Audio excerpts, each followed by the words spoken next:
90 লাখ মানুষ সাফাৰাৰ হব ৰাইজে গৈ সাবৰে ইস্তাৰৰ ওচৰত কেনেকৈ নিকাহ পাতে। আমাৰ শৰীয়ত মতে বিয়া তাত নহয়। আমাৰ শৰীয়তৰ মাছলা মাছাইল আছে, মহাৰণা আছে, সাক্ষী কম্পালচাৰী আছে, মুছলিম হ'ব লাগিব, ইজাব কবুল হ'ব লাগিব, আৰু কাজী চাহাবৰ ওচৰত শুনাকে ক'ব লাগিব যে মই ৰাজি আছোঁ বা মই কবুল কৰিলোঁ।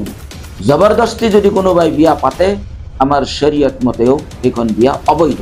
বয়সৰ চাৰ্টিফিকেট আমি বিচাৰোঁ, আধাৰ কাৰ্ড বিচাৰোঁ, পান কাৰ্ড বিচাৰোঁ, বিভিন্ন ধৰণৰ এডমিট কাৰ্ডো বিচাৰোঁ। বয়স নহ'লে আমি ঘূৰাই দিওঁ। যে কোনোবাই যদি মাইনৰ বিয়া দিয়ে মই গৈ ক'ম অসমৰ মুখ্যমন্ত্ৰী মহোদয় এওঁ মাইনৰ বিয়া পাতি দিছে। তো মই আজি আপোনালোকক মাতি আনিছোঁ এটা কাৰণতেই।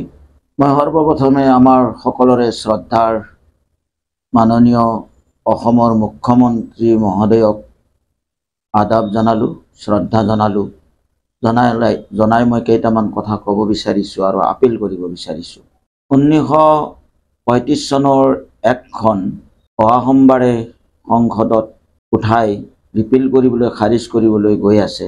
এইখন ৰিপিল কৰিলে কি হ'ব আৰু কি নহ'ব এই বিষয়ত মই তেখেতক কেইটামান কথা ক'ব বিচাৰিছোঁ, আবেদন কৰিব বিচাৰিছোঁ। ৰাইজৰ অত্যন্ত অসুবিধা হ'ব, কাৰণ কোৰ্টত গৈ সাব ৰেজিষ্ট্ৰাৰৰ ওচৰত গৈ এইটো ৰেজিষ্টাৰ কৰাটো অত্যন্ত কঠিন কাম। এইটো হাতামপুৰীয়া এখন এক্ট, 1880 চনৰ এখন এক্ট, চেণ্ট্ৰেল এক্ট। সেইখন এতিয়াও বাকী আছে আৰু সেইখনৰে পুত্ৰ 1935 চনৰ এক্ট। আৰু এই এক্টখন মেঘালয়, উৰিষ্যা, বেংগল, বিহাৰ, ঝাৰখণ্ড অলৰেডি চলি আছে। পুৰণি এক্ট এইখন। ইয়াত কোনো এটা বস্তুৱেই বেয়া বস্তু নাই, কেৱল পুৰণা এক্ট হিচাপে তাত বয়সটো নিৰ্ধাৰিত কৰা হোৱা নাছিল। তাত নাবালক আৰু চাবালক বুলি আছিল। মাত্ৰ নাবালক আৰু চাবালকৰ ঠাইত ছোৱালীৰ 18 বছৰ বা ল'ৰাৰ 21 বছৰ কৰি দিলে, এমেণ্ডমেণ্ট কৰি দিলে কোনো তাতে অসুবিধা একো নাই। এতিয়া এইকাৰণে মই অসমৰ সকলোৰে আমাৰ শ্ৰদ্ধাৰ চৰকাৰকো জনাব বিচাৰিছোঁ আৰু অসমৰ মুখ্যমন্ত্ৰী মহোদয়ক ভালভাৱে চিন্তা কৰিবলৈ মই এটা আবেদন জনালোঁ যে এইখন বাতিল কৰিলে কি হ'ব আৰু নহ'ব। 90 লাখ মানুহ চাফাৰাৰ হ'ব আৰু 94 কাজিও চাফাৰাৰ হ'ব। আমাৰ চৰকাৰে, ৰাজ্য চৰকাৰেই চৰকাৰী কাজীসকলক এটা প্ৰক্ৰিয়াৰে ডিচিৰ জৰিয়তে, ইন্সপেক্টৰ জেনেৰেলৰ অফিচৰ জৰিয়তে ৰেভিনিউ ডিপাৰ্টমেণ্ট হৈ একোজন কাজীক চিলেকশ্যন কৰে। ইছলামিক স্কলাৰ হয় তেওঁলোক, জনালোক। 1935 চনৰ পৰা এই এক্টখন চলি আছে আৰু সেইমতে ৰেজিষ্ট্ৰেশ্যন হৈ আছে। আৰু মই ভাবোঁ আমাৰ চৰকাৰী কাজীসকলে মাইনৰ কেইবাবছৰ ধৰি বিয়া দিয়া নাই। আগত যদি কিবা 10 বছৰ, 15 বছৰ, 20 বছৰ আগত কোনোবাই কেতিয়াবা এটা দিছে, সেইটো মই ক'ব নোৱাৰিম। এতিয়া মাইনৰ বিয়া নাই বুলি ক'লেও ভুল নহয়। কাজীসকলে বিয়া পাতিবলৈ আহিলে প্ৰথমতেই বয়সৰ চাৰ্টিফিকেট আমি বিচাৰোঁ, আধাৰ কাৰ্ড বিচাৰোঁ, পান কাৰ্ড বিচাৰোঁ, বিভিন্ন ধৰণৰ এডমিট কাৰ্ডো বিচাৰোঁ। বয়স নহ'লে আমি ঘূৰাই দিওঁ। আমি অথৰাইজ পাৰ্চন হিচাপে আমি ঘূৰাই দিওঁ। আমি নকৰোঁ, সেইসকলক বুজাই মিলাই পঠিয়াই দিওঁ। এতিয়া কথাটো হৈছে ৰাইজে গৈ সাব ৰেজিষ্ট্ৰাৰৰ ওচৰত কেনেকৈ নিকাহ পাতিব। আমাৰ শৰীয়ত মতে বিয়া তাত নহয়। আমাৰ শৰীয়তৰ মাছলা মাছাইল আছে, মহাৰণা আছে, সাক্ষী কম্পালচাৰী আছে, মুছলিম হ'ব লাগিব, ইজাব কবুল হ'ব লাগিব, আৰু কাজী চাহাবৰ ওচৰত শুনাকে ক'ব লাগিব যে মই ৰাজি আছোঁ বা মই কবুল কৰিলোঁ। জবৰদস্তি যদি কোনোবাই বিয়া পাতে আমাৰ শৰীয়ত মতেও সেইখন বিয়া অবৈধ। ছোৱালী ৰাজি নাথাকিলে উইলিংলি, ল'ৰা যদি ৰাজি নাথাকে উইলিংলি যদি নাহে, বিয়া কেতিয়াও আমাৰ শৰীয়ত মতে, গভৰ্ণমেণ্ট ৰুলটো নহয়েই, শৰীয়ত মতেও বিয়া নহয়। এজনী ছোৱালী, বিয়া হোৱা ছোৱালী, হাজবেণ্ড আছে,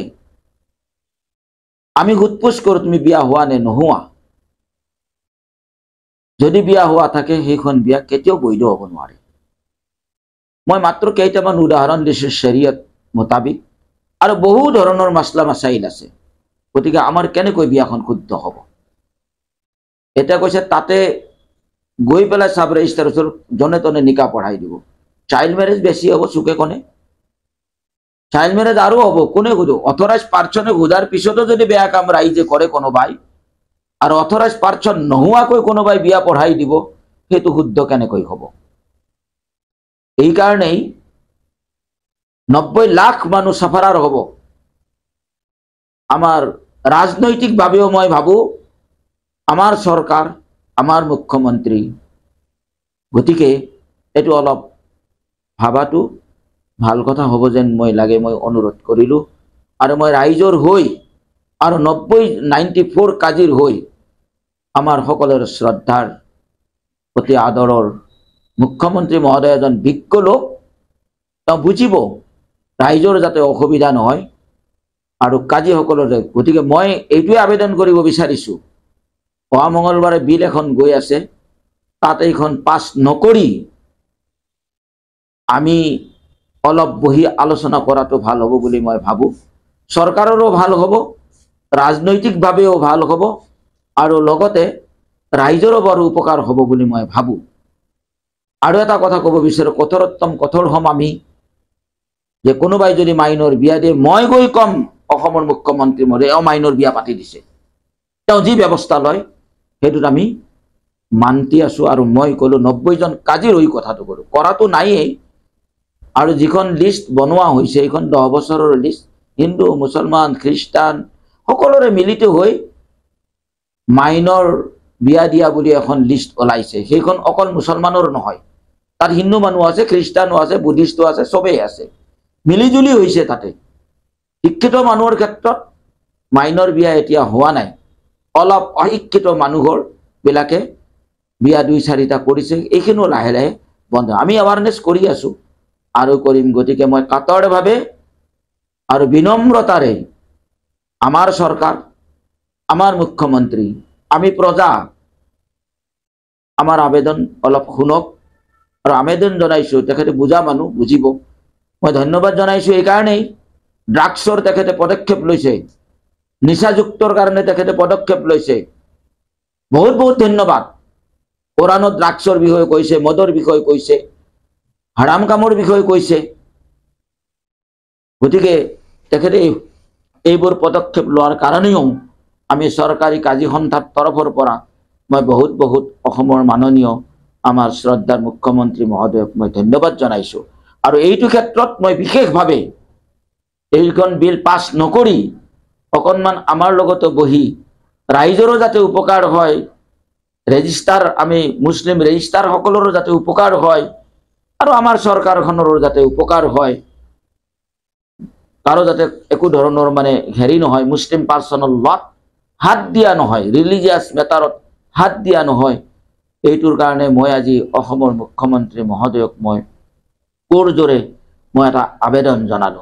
অসুবিধা বিৰাট হ'ব, এইটো কাম কৰিলে খেলি মেলি আনেৱালা নচলত সদায় বেয়া বুলি আমাক কৈ থাকিব। গতিকে তাৰ কাৰণে মই বিনম্ৰতাৰে অসমৰ মুখ্যমন্ত্ৰী মহোদয়ক মই টানি অনুৰোধ জনালো, যাতে অহা সোমবাৰে এইখন গৃহীত নকৰি পুনৰ এটা বিবেচনা কৰাৰ কাৰণে মই আবেদন কৰিলো। আৰু এটা কথা মই জনাব বিচাৰিছো আমাৰ মাননীয় মুখ্যমন্ত্ৰী মহোদয়ক আৰু ৰাইজকো, আমাৰ চৰকাৰক।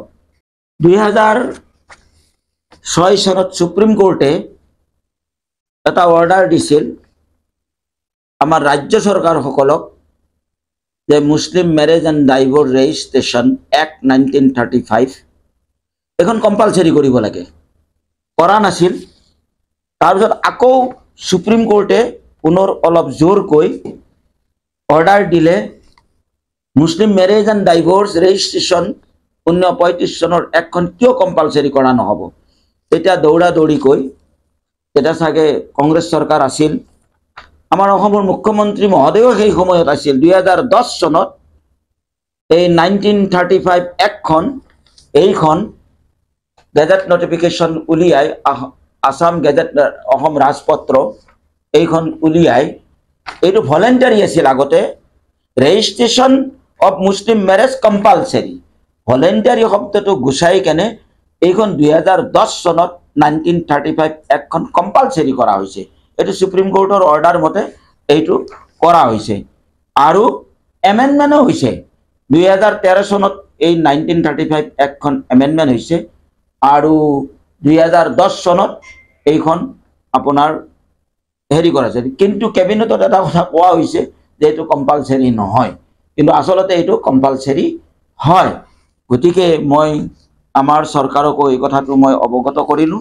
যে এইখন আগতেই এইখন আমাৰ ৰাজ্যত 1935 একখন কম্পালচৰী হৈ আছে যে মুছলিম মেৰেজ এণ্ড ডাইভৰ্চ কোনোবাই কৰিব লাগিলে চৰকাৰী কাজীসকলৰ ওচৰত বা মুছলমান ৰেজিষ্ট্ৰাৰসকলৰ ওচৰত কম্পালচৰী কৰি থৈ দিছে এতিয়া নতুনকৈ আকৌ কম্পালচৰী চৰকাৰে কৰিব এইটো ভাল কথা ক'বলগীয়া কিন্তু কম্পালচৰী অৰিজিনেলি 2010 চনৰ পৰাই আমাৰ ৰাজ্যৰ চৰকাৰে অসম ৰাজ্যৰ চৰকাৰেই এখন কম্পালচৰী কৰি থৈ দিছে গতিকে কেৱল এটা কথা মেজৰ আৰু মাইনৰৰ কথাৰ ক্ষেত্ৰতহে কথাটো লাগিছে সেইটো 18 আৰু 21 কৰি দিলে আমাৰ কোনো কথা একো কৰিব লগা নাই তো এখন বাহাল থাকিব ৰাইজৰো উপকাৰ হ'ব আৰু মুছলিম ৰেজিষ্ট্ৰাৰসকলৰ উপকাৰ হ'ব কাৰণ আৰু এটা কথা ইয়াতে নদী কথাটো কৈ থওঁ আমাৰ যিসকল কাজী বুলি কয় বা মুছলমান ৰেজিষ্ট্ৰেশ্যন কৰা বুলি কয় চৰকাৰৰ পৰা কোনো লাইবিলিটিজ নাই কোনো দৰমহা নাপায় কোনো 1 টকা নিদিয়ে কোনো বেঞ্চ নিদিয়ে কোনো অফিচ নিদিয়ে আমি ইচ্ছাই আমি সেৱা হিচাপে ৰাইজৰ সেৱা কৰি আছোঁ চৰকাৰী কাজীসকলে আজি অতদিনে 35 চনৰ পৰা আজিলৈকে 1 টকাও আমাৰ চৰকাৰী কাজীৰ নামত অফিচৰ নামত আগতে কাগজ পাতি দিছিল এতিয়াতো কাগজ পাতিও নিদিয়ে তো তেনেকুৱা অৱস্থাতে আমি ৰাইজৰ ক'বলৈ গ'লে অহৰহ সেৱা কৰি আহিছোঁ আৰু সেৱা কৰিবলৈ আমি চৰকাৰে আমাক কওক আমি চৰকাৰৰ লগত আছোঁ সদায় আছোঁ আমি চৰকাৰক আমি সহায় কৰিম যে আমাৰ যিবোৰ বেয়া কাম আছে সেইবোৰ যাতে আমাৰ সমাজৰ পৰা দূৰ হৈ যায় তাৰ কাৰণে আমি চৰকাৰী মুছলিম ৰেজিষ্ট্ৰাৰসকল আমি মানে বদ্ধপৰিপক মানে হেৰি আমি এইটো আপোনাৰ লগত আছোঁ আৰু আমি এইটো আগুৱাই লৈ যাম সমাজখনক কেনেধৰণে বেয়া কামবোৰ মানে আঁতৰি যায় তাৰ কাৰণে আমি বদ্ধপৰিপক